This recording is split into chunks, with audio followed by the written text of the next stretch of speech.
I'm Rob Licuria, Senior Editor at Gold Derby. I'm here with costume designer Bina Daigeler, who just earned her very first Oscar nomination for her masterful work on Disney's live-action Mulan. First of all, Bina, congratulations on your first ever Oscar nomination. Thank you. Thank you. Now tell us about how you found out, where were you, what was your initial reaction? Well, I was actually sitting right here in this spot. I was in Berlin. I'm preparing a new project.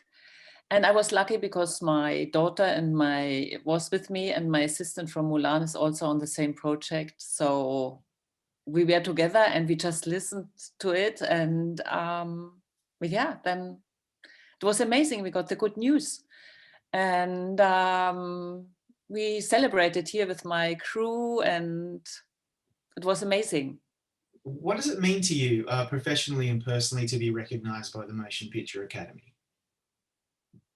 Wow, it's really, really awesome because I'm working in this business as a costume designer since 36 years, and to get suddenly this recognition for my work on Mulan feels just amazing and makes me super happy that my branch thinks that I'm worth a nomination. I'm just wondering, in the lead up to the nomination, there's a little bit of people talk, oh, I think this might get nominated and this has a good chance. Do you ever listen to any of that, or do you just put it out of your mind and just hope for the best? Like, what were you nervous? Were you expecting it? I was nervous because, of course, now with all the internet, you somehow look up what's going on.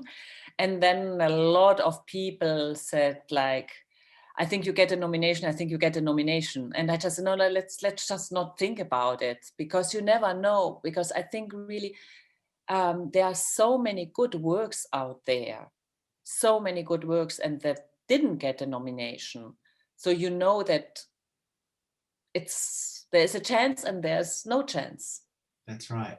Well, that reminds me, I remember back in 2007, I really thought you were going to be recognized for your work on Voltaire. And I was really disappointed when it didn't happen. And I just thought, okay, well, sometimes you win, sometimes you lose. And then it took a bit longer. And then suddenly you got nominated last year at the Emmys for Mrs. America. And now you've got the Oscar nomination. So, you know, I guess it just takes some time, doesn't it? And it just makes you realize it's not all about awards, but it's just nice to be recognized. It's super nice to be recognized. And I think also it depends a lot what other works are there around. And then we know, like with a project like Voltaire, it's very difficult to get a nomination because it's somehow, if you are not working in a period movie or fantasy, then it's very difficult. And I think that is actually something that should change, because there are so many good contemporary works out there. And contemporary costume design is so difficult that it is nearly for me like another category. There should be a category for contemporary costume design. You're so right, because contemporary work has a lot to do with the way a character's feeling or Exactly. telling the story. But of course, period and fantasy work, which is what you're being nominated for this year, is so noticeable. It's so visually breathtaking, and you've got four great contenders alongside you in this category: Emma, Mank, Ma Rainey, and Pinocchio. Why do you think your work hit a nerve with the costume designers branch this year? What do you think it was about Mulan that they really, what resonated with them? I think that I was very, very lucky because I had a long prep time. I had a great support of the production side of Disney, that I really could do a huge work, not only on the actors, also on all the extras. We nearly made everything with a very, very love for details. There's a lot of hand embroidering and richness in the costumes. And of course, I could do that because I had the support. I had the production time, like the prep time. I had the budget for it. I had an amazing crew. I had just had the best crew, like people that know about handcraft. And then I was lucky that the development of the armor, that was a huge part of my job, was done by Veta in New Zealand, and they just did an amazing job. And we had really the time to develop prototypes after prototypes to then just come to such a result that brought up the nomination. So yeah.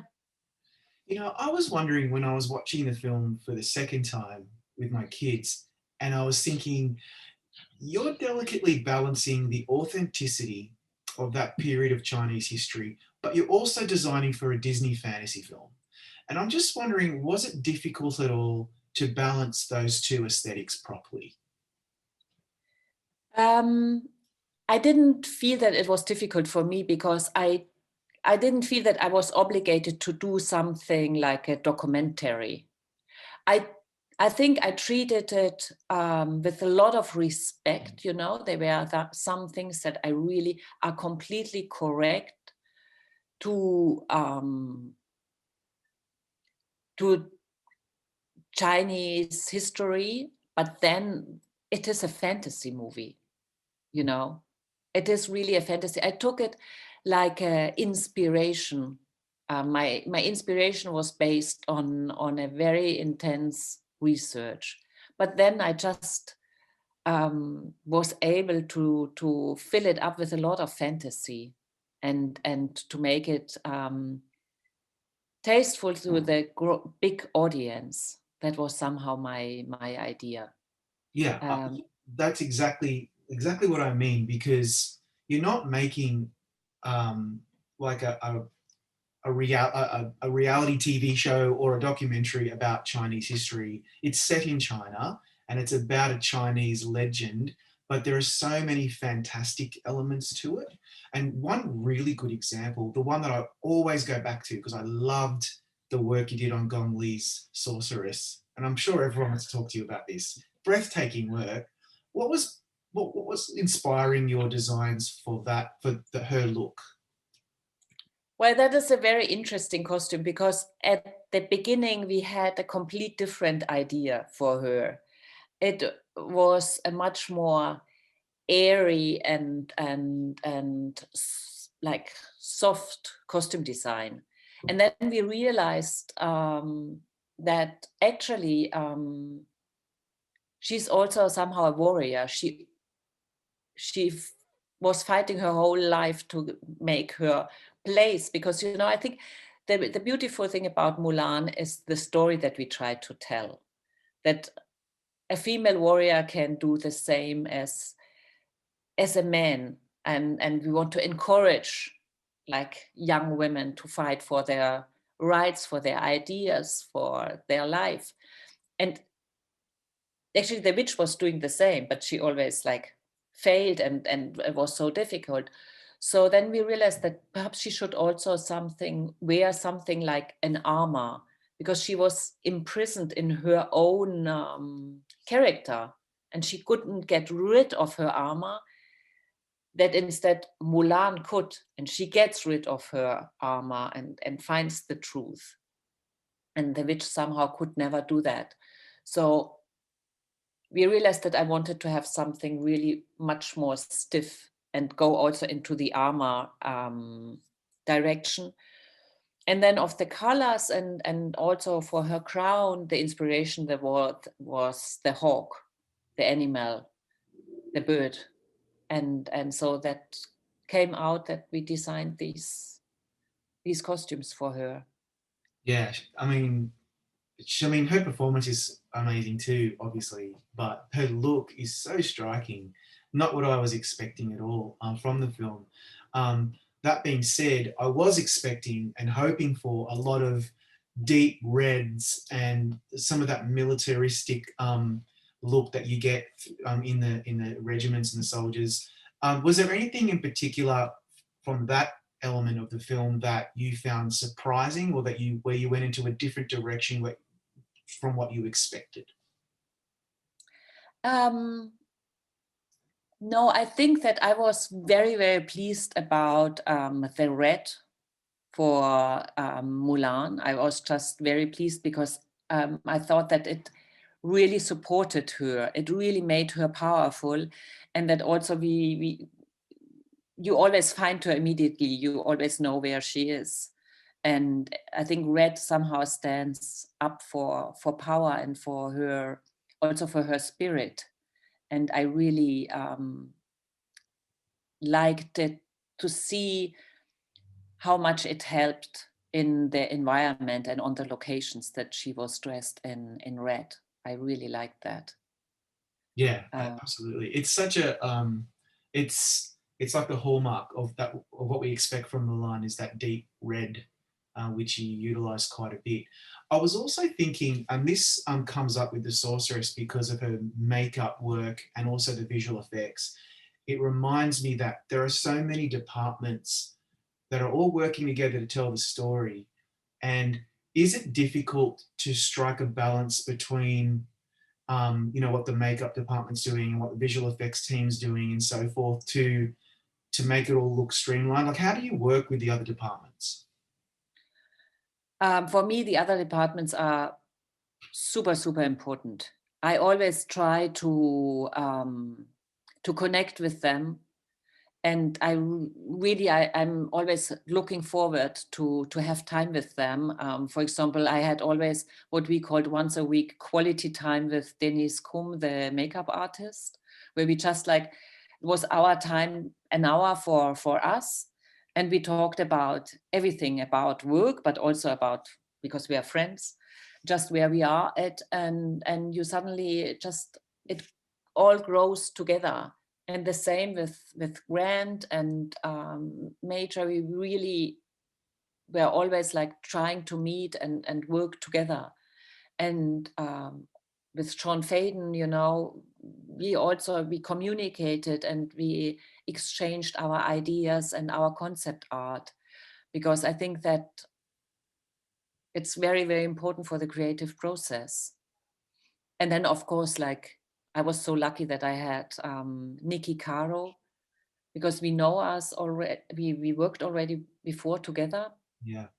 And so somehow we created visual language from before. And that is always so helpful. And then to get the input of Mandy Walker, the DOP, was also so wonderful. Yeah. It was for me really a very special experience, because on Mulan, all the HODs, we worked so close together. It was just wonderful. And you touched on this earlier, but Mulan is a story, like it's a story about empowering women. And you have a female director, Nikki Caro, so talented New Zealander director, Mandy Walker, an amazing cinematographer, yourself. Did it occur to you all that this was a movie being led by women, a huge, massive studio film, which became quite successful? I mean, how good does that feel?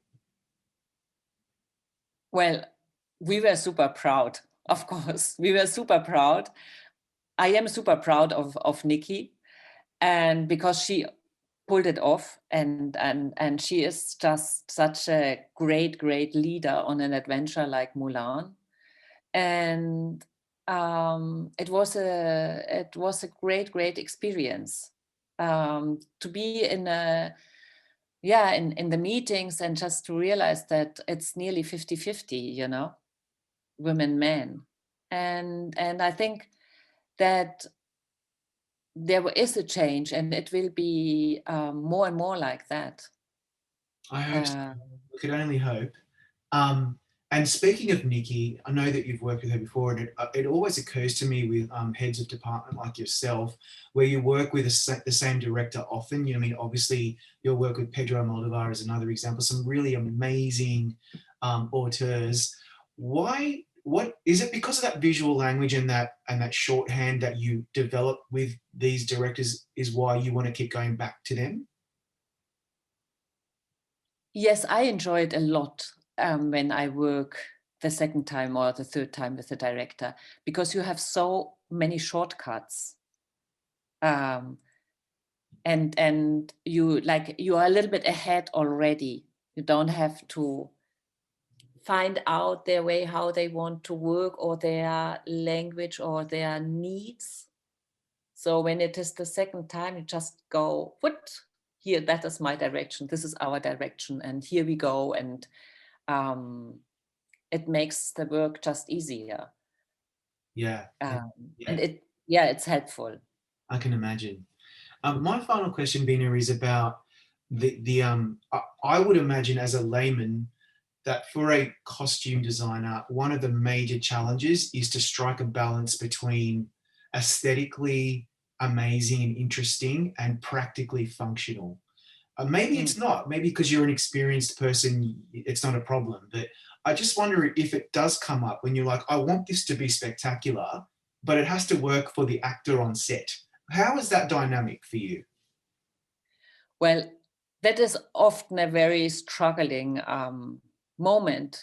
On top, when you have the armor, or for example, the witch costume for Gong Li, for example, the shoes, we wanted to have her in somehow heels, but how can she fight in heels? So you do a lot of like tricks to make it work.